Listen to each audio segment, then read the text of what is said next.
के इस वीडियो में हम सीखेंगे किस तरीके से व्हीट स्टोन ब्रिज की सहायता से अज्ञात प्रतिरोध का मान ज्ञात करना। ठीक है, तो सबसे पहले अपना जो उद्देश्य है वो क्या हो जाएगा,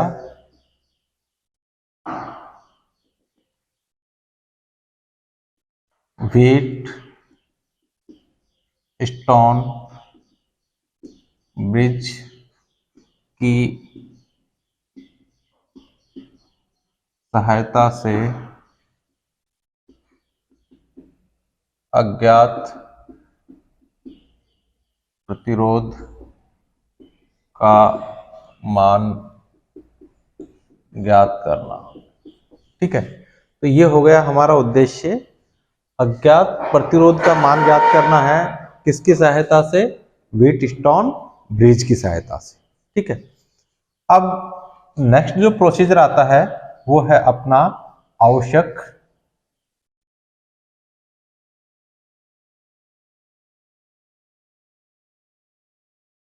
सामग्री। ठीक है, अब आवश्यक सामग्री में मैंने आपको बताया था दो तरीके से अपने को लिखना है। ठीक है, सबसे पहले क्रम संख्या, यहां पर आवश्यक औजार या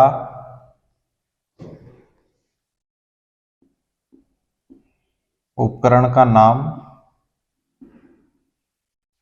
यहां पर साइज और रेटिंग दोनों आएगा, और मात्रा। ठीक है, ये हो गया। अब यहां पर देखेंगे सबसे पहले क्या चाहिए हमको, तो देखिए आवश्यक औजार या उपकरण में हमको कॉम्बिनेशन प्लायर,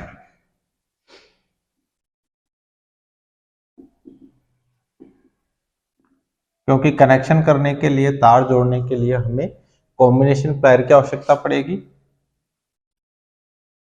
200 mm एक नॉच। ठीक है, दूसरा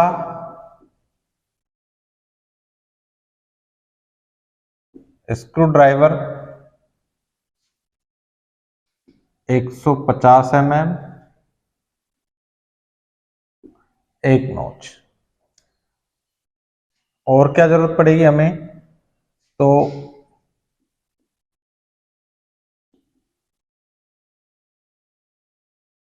व्हीट स्टोन ब्रिज, रेटिंग इसकी कुछ है नहीं, एक नॉच। ठीक है, मुख्य मुख्य चीजें हो गई। इसके बाद में देखते हैं क्रम संख्या,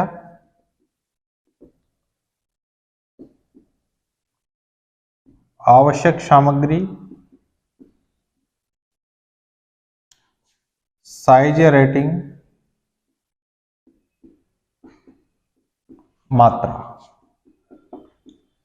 एक तरीके से समझ सकते हैं ये पक्का सामान है, ये कच्चा सामान है। ठीक है, जैसे एक भवन निर्माण में ईंट, बजरी, मसाला भवन के निर्माण में लग जाता है, कच्चा रॉ मटेरियल है।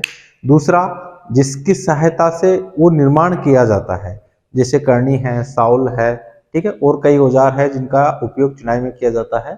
तो वो तो हो गए जो फिक्स चीजें हैं और जो लग गया। ठीक है, दो भागों में बांटो जिससे आपको प्रैक्टिकल में कभी असुविधा ही नहीं होगी, बहुत अच्छे से आप प्रैक्टिकल परफॉर्म कर पाएंगे। ठीक है, तो इसमें हमको क्या चाहिए, सबसे पहले अज्ञात प्रतिरोध,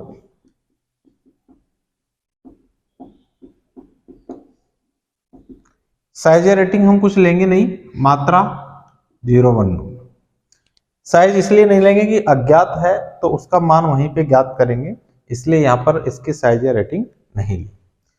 दूसरा बैटरी, ऑपरेट करने के लिए व्हीट स्टोन ब्रिज को कितने वोल्टेज की ले लेंगे, 12 वोल्टेज की। वेरिएक की सहायता से क्या कर लेंगे, वैल्यू को कम या ज्यादा कर लेंगे, वेरिएक लगा लेंगे। ठीक है, यहां पर अपने जो रियोस्टेट है उसकी सहायता से भी इसके मान को कम ज्यादा कर लेंगे, कोई दिक्कत नहीं है। वायर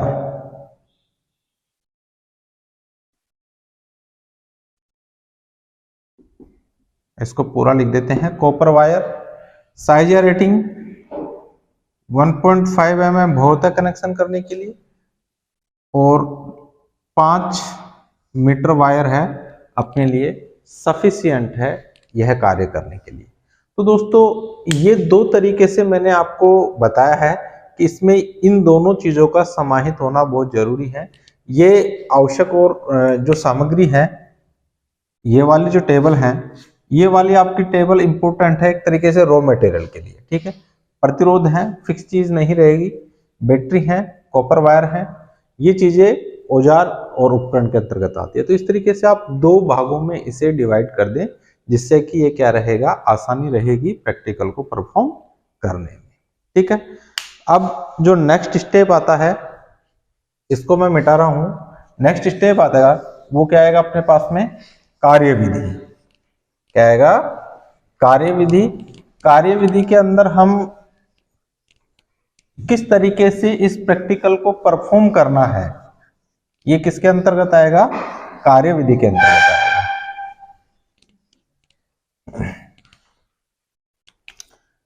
नेक्स्ट इसका स्टेप है अपने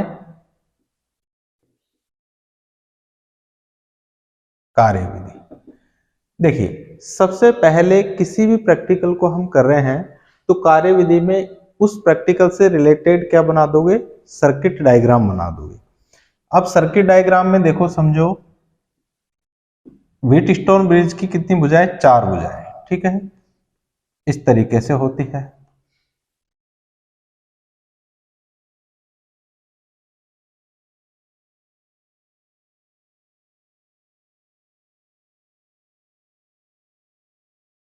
ये इस तरीके से बैटरी जो लिखी थी हमने, वो बैटरी संयोजित होती है,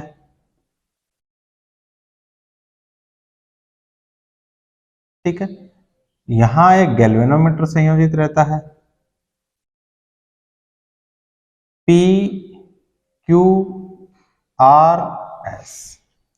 जनरली देखिए S जो भुजा रहती है वो वेरिएबल प्रतिरोध रहता है, R अज्ञात भुजा रहती है इसमें, ठीक है।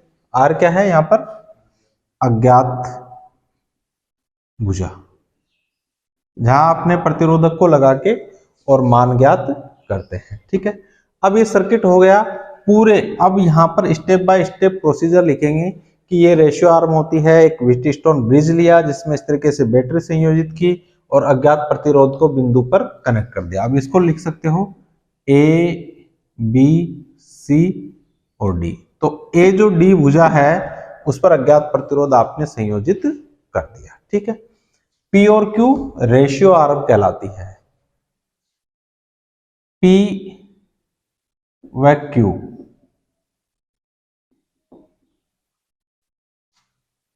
रेशियो आर्म है, S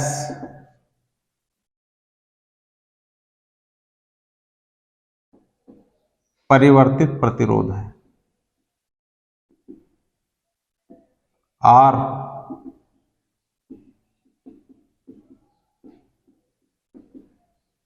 अज्ञात प्रतिरोध है, ठीक है। अब आप भी लिख लेंगे इस तरीके से सारी चीजें। तो इसके बाद में जो नेक्स्ट स्टेप रहता है वो सुरक्षा सावधानियों का रहता है। तो ये प्रैक्टिकल परफॉर्म करने में क्या क्या सुरक्षा सावधानियां रखनी है, जैसे अपने को कनेक्शन है वो सही तरीके से करना चाहिए, सारे कनेक्शन को चेक कर लें, ठीक है। बैटरी में यहाँ पर वोल्टेज होना चाहिए, कहीं बैटरी डिस है और आप प्रैक्टिकल किए जा रहे हैं, ठीक है।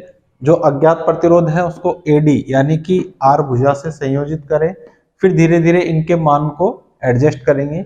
जहां पर गैल्वेनोमीटर शून्य विक्षेप दिखा देगा वहां पर उसका मान हो जाएगा, ठीक है। तो बढ़ते हैं नेक्स्ट स्टेप में। नेक्स्ट स्टेप में आप सुरक्षा सावधानियों को लिख दोगे और लास्ट में परिणाम लिख दोगे। परिणाम में हमने व्हीटस्टोन ब्रिज की सहायता से अज्ञात प्रतिरोध का मापन किया, ठीक है। तो ये तो हो गया हमारा थ्योरेटिकल पोर्शन, जो हमें किस में करना है, कॉपी के अंदर करना है, ठीक है। देखिए अब हम बात करते हैं कि किस तरीके से व्हीटस्टोन ब्रिज है वहां गैल्वेनोमीटर है वो शून्य विक्षेप दिखाएगा। तो सीधा सा फंडा याद रखना, इसके ब्रिज के जो आमने सामने की भुजा है उनका जो गुणनफल है वो दोनों का बराबर होना चाहिए। यदि ये मान बराबर है तो गैल्वेनोमीटर शून्य विक्षेप दिखाएगा, और ये वैल्यू बराबर नहीं आ रही है तो गैल्वेनोमीटर डिफ्लेक्शन दिखाएगा। ठीक है, ये सुई कहीं न कहीं घूमती हुई दिखाई देगी अपने को।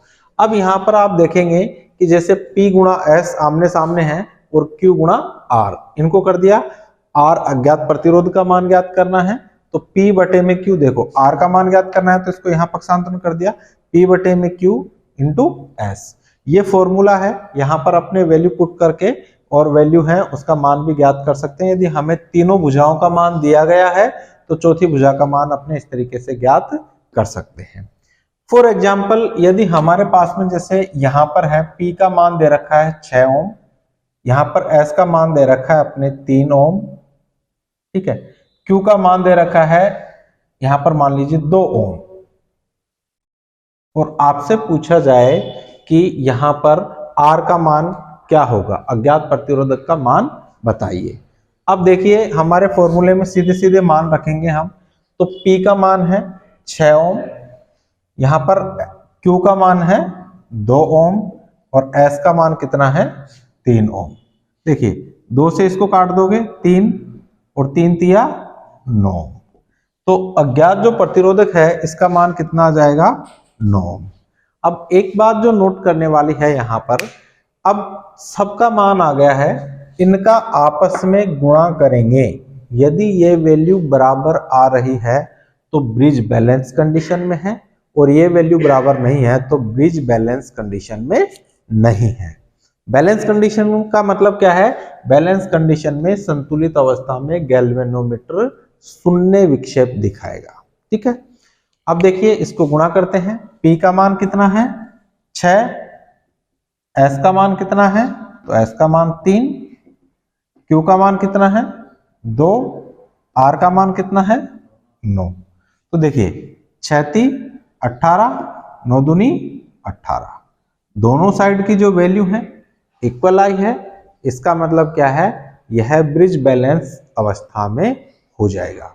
अब जब हम प्रैक्टिकली इसका मान ज्ञात करेंगे तो हमें इनका रेशियो सेट करके, रेशियो कैसे होता है, जैसे 1/10, 1/100, 10/100, तो ये रेशियो